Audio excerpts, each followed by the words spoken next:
할렐루야.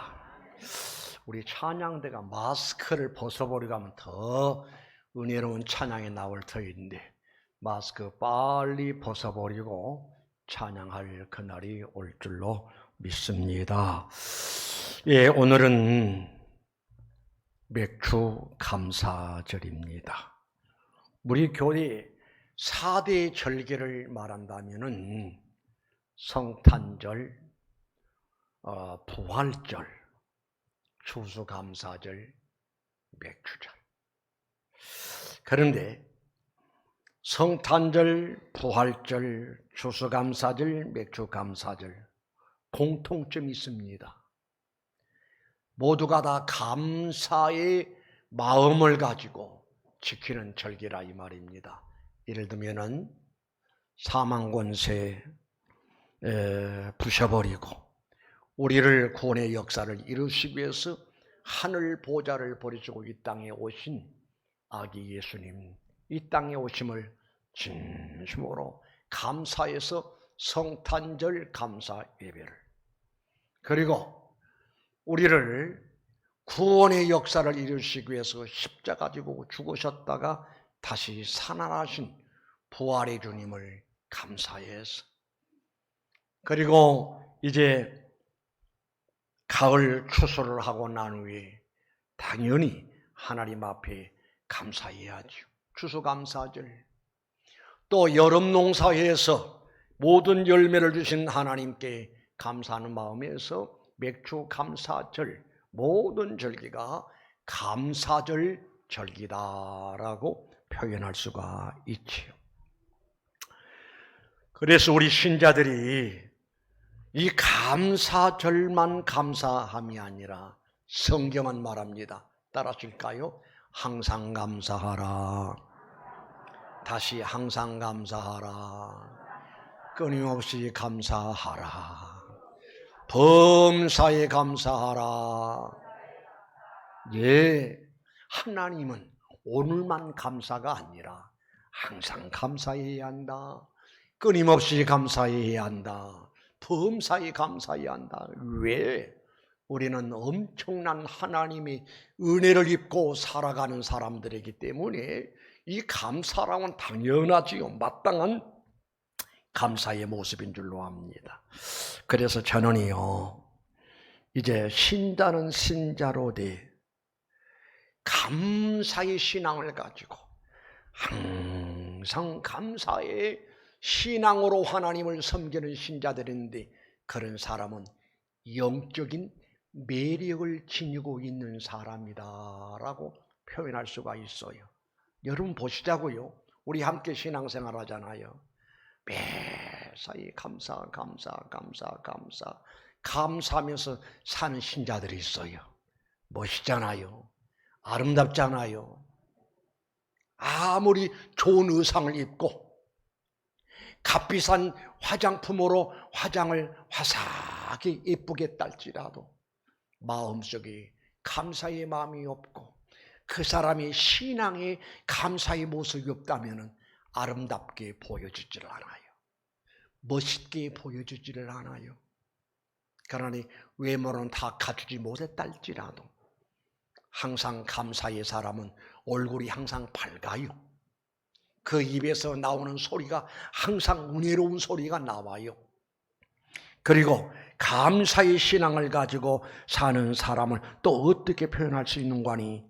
영적인 향기를 지닌 사람이다. 벌나비가 찾아간 곳은 악취가 나는 곳이 아니라 벌나비가 찾아간 곳은 향기를 토하는 아름다운 꽃을 찾아가잖아요. 여러분, 우리 하나님께서도 어떤 신자를 예쁘게 보시고 아름답게 보시고 은혜 베푸신 거니 항상 감사하고 범사에 감사하고 감사가 그칠 줄 모르는 끊임없는 감사의 사람, 하나님은 만나주시고 그에게 복 주시고, 그러해서 항상 감사 속에 사는 사람은 이렇게 표현할 수가 있어요. 더 큰 은혜를, 더 큰 복을 받을 준비가 되어 있는 사람이다. 그렇게 표현할 수가 있죠. 우리 그렇게 살아가시기 바랍니다. 오늘 맥주 감사절이니 오늘만 감사가 아니라 내일도 감사, 그 다음에도 감사, 여러분 평생토록 감사의 삶을 살게 되면 하나님이 책임져 주시고 많은 사람에게 존경받고 칭찬받고 좋은 평가를 받으면서 살아가는 역사가 있을 줄로 믿습니다. 예, 오늘 본문의 말씀을 보니까 하나님께 감사하라. 그래서 말씀의 제목도 따라합니다. 하나님께 감사하라.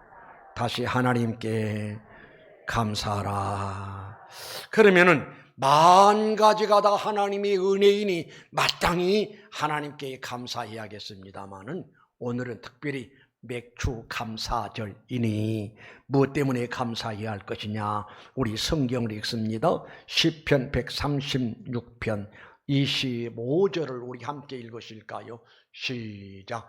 모든 육체에게 먹을 것을 주신 이에게 감사하라. 그 인자심이 영원함이로다. 우리 다시 한번 읽습니다. 시작. 모든 육체에게 먹을 것을 주신 이에게 감사하라. 그 인자심이 영원함이로다.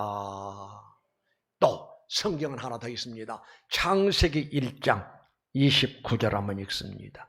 창세기 1장 29절 시작. 하나님이 이르시되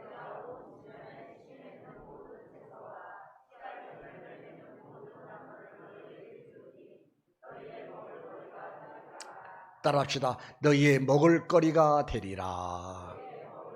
다시 너희의 먹을거리가 되리라. 하나님이 이르시되 내가 지은 온 지면에 씨 맺는 채소와 씨 가진 열매 맺는 모든 나무를 너에게 주노니 너희의 먹을거리가 되리라. 하나님이 우주 만물을 창조하시면서 씨 가진 열매, 열매를 맺는 각종 나무, 각종 실과 모든 열매를 너에게 주노니 너희의 먹을 것이 되리라. 여러분, 일용할 양식이 열매를 통해서 이루어지잖아요. 우리가 먹고 살도록 각종 열매를 주신 하나님 얼마나 감사하냐고요. 이 땅에 78억이라는 인구가 이 땅에 머물러 살아갑니다. 그래서 78억 가운데에 먹는 문제가 해결되지 못해서 굶주리고 배고파하고 고통스러워하고 괴로워하는 사람들이 우리들이 상상치도 못할 만큼 많은 사람이 그 고통을 겪고 있다는 사실을 기억하시기 바랍니다. 우리 TV를 보면은 어떤 곳에는 흙탕물을 먹습니다. 흙탕물을 사람이 마시고 동물 가축들도 마시게 하고 어린 아이도 흙탕물을 마셔야 하고 그러나 또 먹어야 할 정작 먹어야 할 열매가 일용할 양식이 없어서 굶주려서 병들어서 죽는 아이들이 너무나 많아요. 그런가 하면은 우리나라도 참 힘들 때가 있었잖아요. 먹고는 싶은데 먹을 것이 없어. 저 또래의 나이가 드신 분들은 보릿고개를 경험하셨을 거예요. 굶주림도 경험하셨을 거예요. 저는 부모들이 교육비를 내주고 부모들이 생활비를 책임져 주고 그런 환경에 자라지를 못했어요. 그러다 보니까 물론 나만 고생한 것이 아니라 그때 많은 사람들이 먹는 문제를 가지고 고생을 했어요. 생활비도 내가 벌어서 생활비 충당을 해야 하고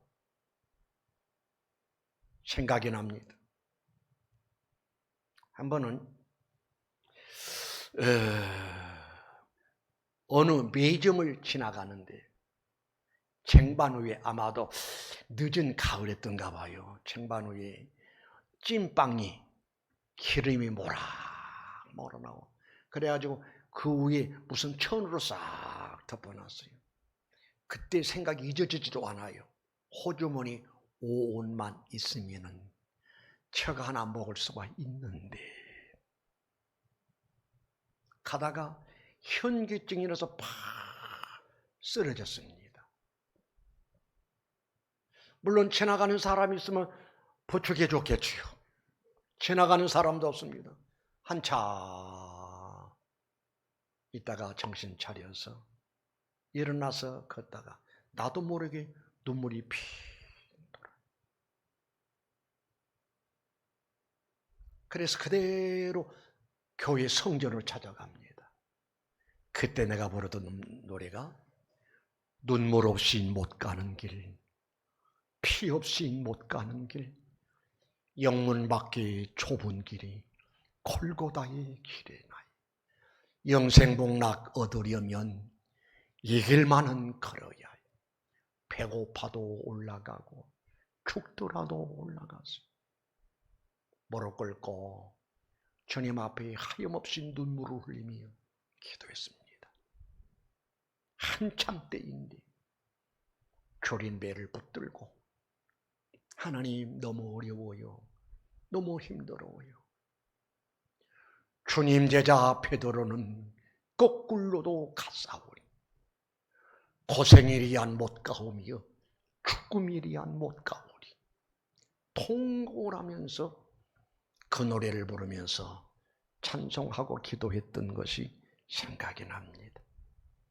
나만 그때 어려운 게 아니라 나와 똑같이 공부하는 학생들 모두가 힘들고 어려웠었어요. 그때에 저를 잊지 않고 꼭 부모 역할을 해줬던 한라산 기도원 원장님이 계셨어요. 이 사람 저 사람을 통해서 나에게 생활비를 보내주고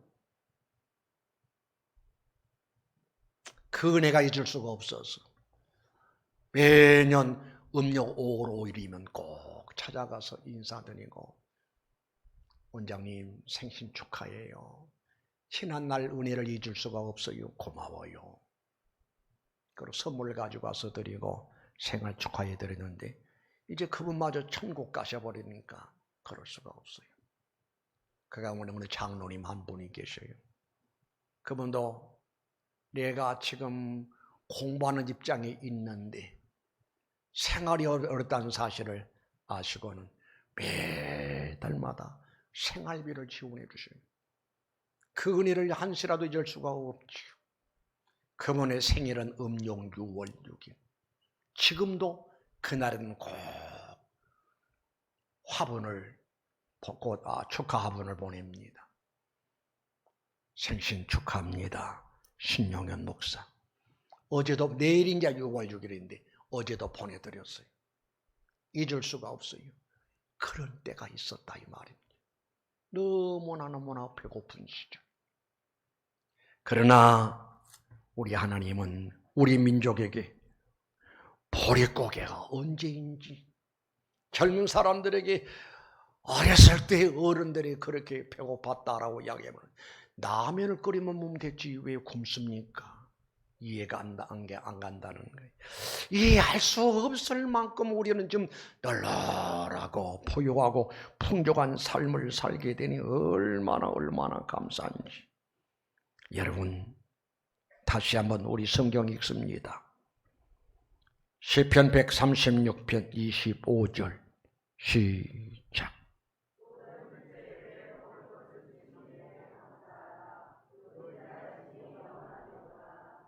따라합니다. 모든 육체에게 우리 모두에게 먹을 것을 주신 이에게 감사하라.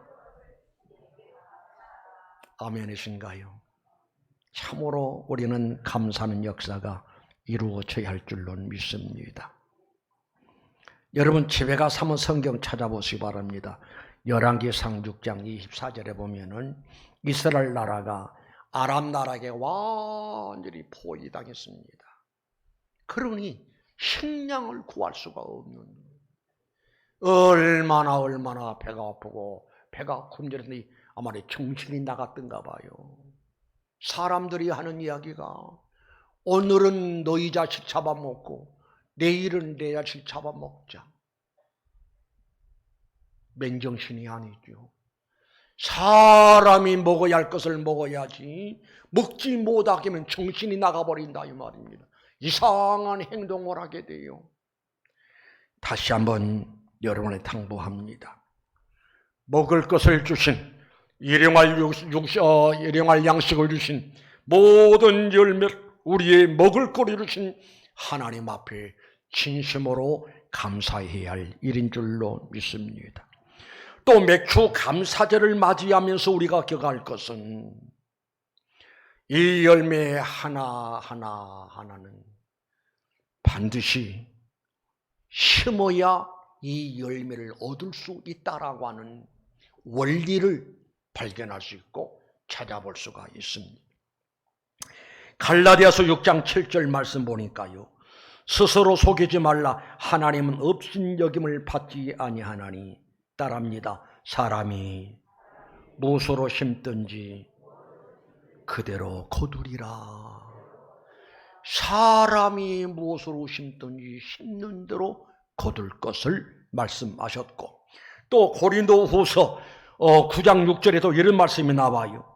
이것이 적게 심는 자는 적게 거두고 많이 심는 자는 많이 거둔다 하는 말이로다. 따라합니다. 많이 심으면 많이 거두고 적게 심으면 적게 거둔다. 아주 평범한 진리입니다. 추수의 원리를 말씀해 주고 있습니다. 자, 보자고요. 제가 복숭아를 하나 들었습니다. 추수감사절 때, 맥주감사절 때 매년마다 김기난 권사님이 과일로 이 앞에 아래 가운데서 과일로 장식을 했었습니다. 그래서 그 어른이 천국 가니까 그 딸 김현옥 권사님이 매년마다가 이렇게 과일로 앞에 장식을 했습니다. 그분이 어떤 연유인지 교회를 떠나니 백서와 집사님이 어린 사람이 목사님 고일을 제가 하고 싶은데요, 해도 될까요? 근데 그게 돈이 만만치 않을 텐데, 아니 괜찮아요, 하고 싶었던 거예요. 그러더니 백서와 집사님이 언제부터인가 추수감사절 때, 맥주감사절 때 꼭 어머니와 함께 와서 싹 장식을 하고 돌아가요. 어제도 그동안 밀렸던 10의 1조, 엄마의 11조, 오빠의 11조, 자기의 11조를 가져와서 목사님 11조 가져왔어요, 기도해 주세요. 간절한 마음으로 기도했고, 어제도 이렇게 과일 딱 장식을 했어요. 지금 제가 복숭아 하나를 손에 들었습니다. 여러분, 복숭아 하나가 내 손에 들기까지는 누군가가 복숭아 나무를 심었다 이 말입니다. 아무도 심지 않았으면 지금 이 열매가 내 손에 올라올 수가 없어요. 또 내가 먹을 수도 없어요. 심었더니 나무가 자라고 복숭아 꽃이 피고 열매가 맺고 열매가 자라고 열매가 익어서 우리 모두에게 먹을거리가 된 것을 볼 수 있습니다. 심는 것은 누가 하느냐? 사람이 심습니다. 그러나 그 나무가 자라고 꽃이 피고 열매 맺고 열매가 익고 하는 것은 하나님이 하신다는 사실을 믿으시길 바랍니다. 그래서 맥주 감사절을 맞이해서 추수의 원리를 생각해 보았습니다. 한번 따라합시다. 반드시 심어야 한다. 다시요. 반드시 심어야 한다. 복숭아 나무를 심든지 포도나무를 심든지 배나무를 심든지 심어야 돼. 수박나무를 심든지 참외나무를 심든지 심어야지. 심지 않고 거두기를 원한다면 그 사람은 강도요, 절도요, 도둑의 심보주요. 심었다 이 말입니다. 그래서 우리들은 그 열매를 먹을 수가 있고, 또 심때 따라합시다. 가려서 심어야 한다. 다시 가려서 심어야 한다. 좋은 것만 가려서 심어야 돼. 예를 들자면은 가라지를 심게 되면은 가라지 열매를 맺을 수밖에 없어. 무엇을 의미하는 거니? 선한 것을 심어야 선한 열매가 있지. 악한 것을 심고 죄를 심고 나쁜 것을 심고 하게 되면 반드시 나쁜 죄, 불의의 결과를 맺게 된다 이 말입니다. 그러면 나만 불행함이 아니라 내 가족들 모두가 불행하게 되고 후손들이 불행하게 되고, 그래서 사람이 심는 건데 반드시 가려서 좋은 것만 심어야 하고, 하나님이 기뻐하지 않는 것은 절대 심지 말아야 돼. 좋은 것을만 믿음으로 심는 여러분 되시기를 주님의 이름으로 축원합니다. 그러면 우리가 심어야 할 것이 뭐냐? 한 그루 복숭아 나무를 심듯이 우리는 무엇을 심는 거니? 기도를 심어야 한다는 사실을 믿으시기 바랍니다. 기도를 심어야 한다니까요. 구하라 그리하면 춤하고 약속하셨어요. 너희 중에 자식이 떡을 달라는데 돌을 주며 생선을 달라는데 뱀을 줄 사람이 있겠느냐? 악한 자라도 자식에게 좋은 것을 줄 알거든 하물며 하늘에 계신 너희 아버지께서 구하는 자에게 구워주 기도하는 자에게 좋은 것을 주시지 않겠느냐. 그래서 나는 이렇게 표현합니다. 기도는 심는 거다. 왜? 기도는 내가 하는 것이고 이루신 분은 하나님이시다. 제가 하나 이야기를 할게요. 어떤 집에 젊은 애기 엄마가 있습니다. 큰애는 5살, 작은 애는 2살.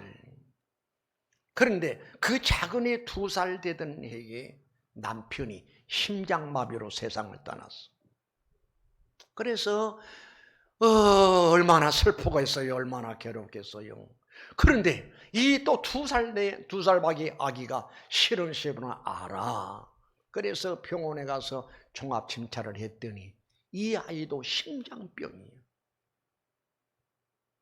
남편 심장병 치료하느라고 있던 재산 다 날아가 버리고 이 아이가 심장병이라는 사실을 알고도 병원에도 갈 수 없어. 그래서 아이를 침상에 놓고 늘 엄마가 기도합니다. 하나님은 살아계시잖아요. 뭐 다칠 일이 없잖아요. 내 아이에게 기적을 베풀어 주시옵소서. 기적을 주시옵소서. 그런데 5살 난 아이가 그 기도소리를 듣습니다. 엄마가 우리 작은 아이가 심장병입니다. 하나님 기적을 주시옵소서. 기적을 주시옵소서. 기적을 베풀어 주시옵소서. 그런데 5살 나인 아이가 기적이라는 약이 있나 보다. 그래서 어린아이가 그동안 저금 통장에 모아놨던 그 저금 통장을 파괴해가지고 거기서 모은 것이 25,000원. 이걸 가지고 약국에 갑니다. 약국에 가서 그래서 아저씨 웬일이냐? 기적이라고 하는 약 주세요. 그게 무슨 소리냐? 사실은 우리 동생이요 심장병 걸려서 아프거든요. 그런데 우리 엄마가 늘 눈물을 흘리면서 기적을 주시옵소서 기적을 주시옵소서. 그런데 약국에 오면 기적이라는 약을 살 수 있을 줄 알아서 내 저금 통장 빠개가지고 25,000원 가지고 왔어요. 기적이라는 약 주세요. 그러니까 그 곁에 있던 연세 많으신 할머니 하나가 눈물을 쭉 흐르는 거예요. 고개를 끄덕끄덕 하는 거예요.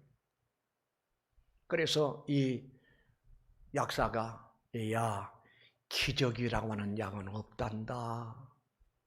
그냥 집에 가라. 돌려보냈어요. 그래서 나이 많은 할머니가 여보시오, 선생, 저희 아이 사는 집을 아십니까? 예, 알지요. 어디인데 얼마 전에 남편이 심장병으로 세상 떠났고 그 아이가 심장병 걸렸는데 엄마가 그 아이를 위해서 아마도 기적을 달라고 하나님 앞에 기도한 것 같습니다. 예, 알겠습니다. 그래서 이 할머니가 역시 이 할머니도 그냥 어려서 홀로 되고 젊어서 혼자 홀로 되고 두 아들을 열심히 키웠습니다. 두 아들이 의사예요. 하루는 큰아들을 불렀습니다. 어머니가 부르니까 그냥 찾아왔습니다. 어머니 웬일이시죠? 아들, 엄마의 소원이 하나 있다. 아이고, 소원 말씀하세요. 내가 다 들어드려야지요. 다른 게 아니고 어린아이가 심장병으로 고생하는 집이 있다. 가난해. 심장병 치료해 줘야겠어. 수술인데 돈은 25,000원 밖에 없어. 25,000원 받고 수술해 줘. 예, 어머니 알겠습니다. 하고는 바로 사람을 보내서 그 집에 아이를 데려왔습니다. 그리고 심장병 수술을 했습니다. 위태로웠던 아이가 심장병 수술 받고 하루가 이틀 감에 따라서 완전히 회복이 되었습니다. 그런데 심장 수술 끝나는 날 애기 엄마가 선생님 대단히 고맙습니다. 감사합니다. 그럼 수술비는 얼마 드려야 하나요? 그러니까 아니요, 이미 받았습니다. 아니, 어떻게 받았어요? 예, 수술비 총 25,000원입니다. 25,000원 받았습니다. 하고 의사가 껄껄 웃으면서 애기엄마한테 이야기합니다. 사실은 이렇고 이렇습니다. 우리 어머니가 당신의 아들 5살짜리 아이가 약국에 가서 기적이라는 약을 달라는 소리를 엄마가 듣고 감동받아서 나에게 부탁을 해서 내가 25,000원 받고 이미 받았습니다. 받고 수술했습니다. 열심히 사십시오라고 하더라는 거예요. 나는 그 소리를 듣고요. 이것도 하나님의 역사로구나. 이 아이가 엄마의 기도 소리를 듣고 약국에 가서 기적이라는 약이 어디 있어요? 그러나 어린아이 마음속에는 기적이라는 약이 있는 줄로 알았겠지요. 그런데 마치 할머니가 약국에 왔다가 그 아이를 만난 거예요. 하나님이 그 아이를 만나게 해주시고 만나서 아들에게 사정을 이야기하게 하고 그 수술하게 하고 치료받게 하신 그분이 배후에 역사하신 분이 바로 우리 하나님이시다. 그렇게 생각이 되어집니다. 여러분, 그런 이야기 들으셨나요? 외상 기도는 없다. 기도해 놓으면 반드시 하나님이 기도를 이루어 주신다. 지난 3박 4일 동안 강원도 속초에서 전국에 한 200여 명의 목회자들이 모였습니다. 기도의 중요성, 기도의 필요성을 함께 말씀을 나누면서 얼마나 몸부림치며 기도하든지 의자에 앉아있던 목사님들이 다 의자를 팽개치고 맨바닥에 무릎 꿇고 땅을 치며 통골하며 기도했습니다. 나는 그걸 보고 깨달았습니다. 바로 저거다. 우리 한국교회 소망이 바로 저거다. 목사가 살아야 교회가 살고 목사가 새로워져야 교회가 새로워지고 교회 중직자들이 살아야 교회가 살고 중직자들이 새로워져야 교회가 새로워지고 이제 저 기도로 인해서 각 교회 가서 교회들이 새로워질 것이니 라고 하면 생각하면서 하나님 앞에 감사히 했었습니다. 사랑하는 성도 여러분, 우리 주님께서도 지금도 여러분의 기도를 기다리셔요. 누구를 위한 기도냐? 새벽마다 나와서 기도하는 식구들의 기도의 제목이 내 자식을 위한 기도. 내 자식을 잘 되기를 바라지 않는 부모가 어디 있겠냐고요. 마음에만 있음이 아니라 그 마음을 주님 앞에 내놓고, 어떤 젊은 여인이 주님 앞에 기적을 주시옵소서, 기적을 주시옵소서 했더니 어린아이를 통해서, 할머니를 통해서, 의사를 통해서 기적을 베푸신 것처럼 하나님은 여러분의 기도를 기다리시고, 여러분의 기도를 응답하시고, 여러분의 기도를 기억하시다가 때를 따라 돕는 은혜로 은혜 주시는 우리 하나님이시라는 사실을 깨달으시기를 바랍니다. 그 다음에 우리는 또 무엇을 심어야 하는 거예요? 순종이라고 하는 축복의 씨앗을 심으시기 바랍니다. 성경에 보면은 순종한 모든 사람들에게 축복의 기적의 역사들이 있었음을 볼 수가 있습니다. 그 중에 한 사람, 우리는 아브라함을 볼 수 있잖아요. 인간적인 면에서 볼 때 아브라함은 하나님의 명령을 받습니다. 어떤 말도 되지 않는 명령이었습니다. 아들을 잡아서 제물로 드리라는 거예요. 그런데 아브라함은 그것까지라도 순종했더니 결과로 아브라함이 잘 되고, 아브라함의 아들 이삭이 잘 되고, 손자 야곱이 잘 되고, 그 다음 손자 요셉이 잘 되고, 그리고 그 후손들, 그 민족이 아브라함 때문에, 아브라함의 순종이란 씨앗을 심었더니, 축복의 씨앗을 심었더니 온 민족이 잘 되는 역사를 우린 잘 알 수가 있잖아요. 성도여, 지금 나는 나를 위해서, 내 자식을 위해서, 내 후손들을 위해서 무엇을 심고 있는가를 맥주 감사절 이 아침에 한번 생각해보자 이 말입니다.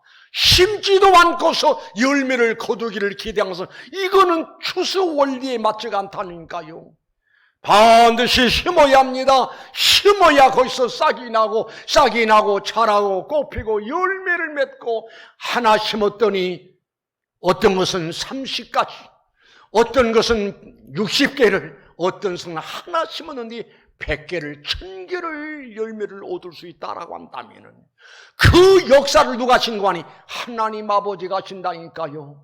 그래서 우리는 기도를 심어야 하고, 순종을 심어야 하고, 그리고 감사를 심으시기 바랍니다. 여러분, 우리 그러잖아요. 우리 자식 키우잖아요. 자식들이 별것도 아닌 것 가지고, 엄마 고마워, 너무너무 고마워요, 감사해요. 그러면 그 아이가 얼마나 예쁘고 예쁩니까? 나는 부모로서 당연히 했는데 자그마한 뭐 하나 해줬더니 얘가 그냥 좋아서 어쩔 줄 모르고 엄마 고마워, 아빠 고마워. 그러게 되면 더 해주고 싶어.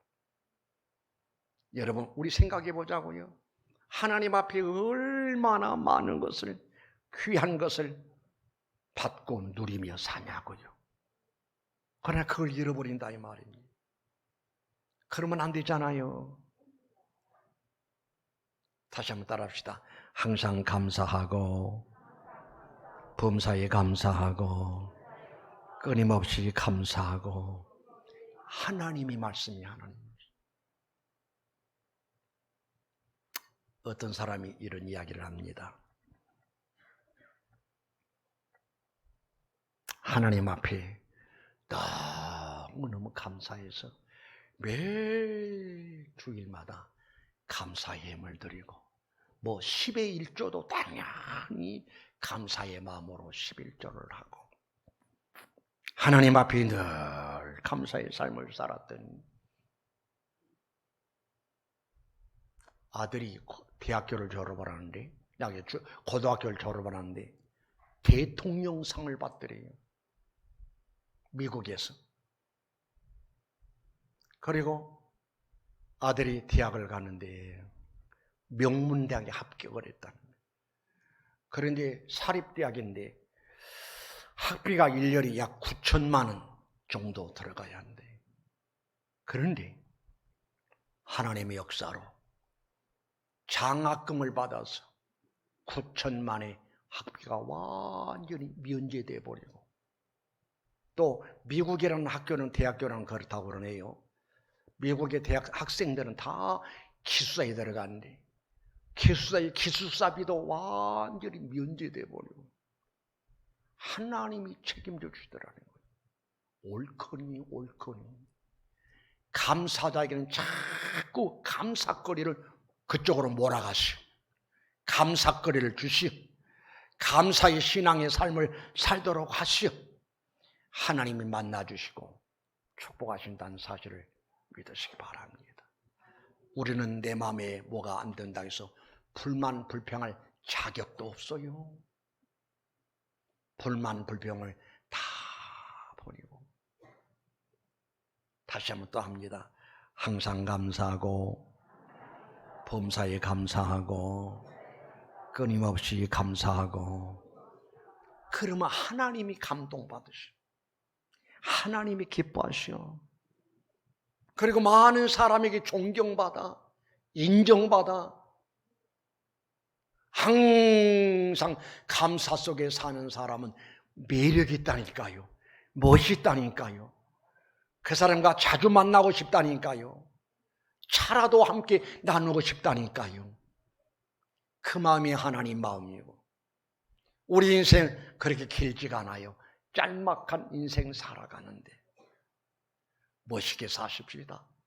아름답게 사십시다. 하나님 아버지 마음을 뜨겁게 감동시켜드리는 그런 신앙의 사람으로 살아서 여러분이 행복하시고 여러분이 복 받으시고 여러분의 가정이 복을 받으시고 여러분의 후손이 잘 되는 역사들이 있어지시기를 주님의 이름으로 축원합니다. 거룩하신 하나님, 오늘 맥주 감사절입니다. 감사절을 맞이해서 내 신앙을 진단해 봅니다. 나는 그동안 하나님 앞에 어떠한 은혜를 입었는가? 또 얼만큼 감사하며 살았는가? 그건 잃어버리고 혹시나 불만 불평을 붙들고 불만 불평을 쏟으면서 살아왔지 않은가? 하나님, 이 자리에 머리 숙인 우리 모든 식구들은 더러운 말은 입 밖에도 내지 말라라고 하셨는데 불만 불평의 소리는 더러운 소리요, 추한 소리요, 하나님이 도저히 용납할 수 없는 소리임을 깨닫고 하나님이 좋아하시는 감사의 소리를 하고 감사의 소리로 하나님 마음을 감동시켜드리고 감사의 소리로 많은 사람에게 덕을 끼치고 은혜를 끼치면서 그렇게 살다가 하나님 아버지가 행한 대로 갚아주리라 하신 그 말씀대로 40가지 은혜를 받아 누리면서 성공적인 인생을, 아름답고 복스러운 인생을, 행복한 인생을 살아가는 우리 모두가 되게 하옵소서. 고맙습니다. 감사합니다. 예수님의 이름으로 기도드리옵나이다. 아멘.